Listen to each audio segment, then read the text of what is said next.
ആള് നല്ല എൻജോയ്മെന്റിലാണ്.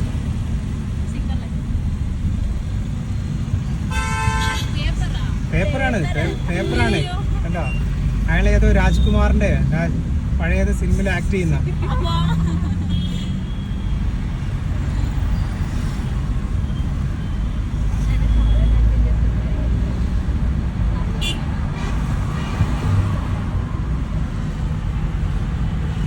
ജീവിതത്തിൽ എത്ര സ്ട്രഗിൾ ഉണ്ടെങ്കിലും കണ്ടില്ല, എല്ലാ ജോലി എൻജോയ് ചെയ്യുന്ന ഒരാളാണ്. കണ്ടോ? ലൈറ്ററല്ല, ഏറ്റവും അങ്ങനെ അത് ആക്ട് ചെയ്യുന്നതാണ്. എനിക്ക് നേരത്തെ കഞ്ചാവ് അടിച്ചോണമെന്ന് അറിയില്ല. കണ്ടില്ലേ, പാട്ടൊക്കെ പാടുന്നുണ്ട്.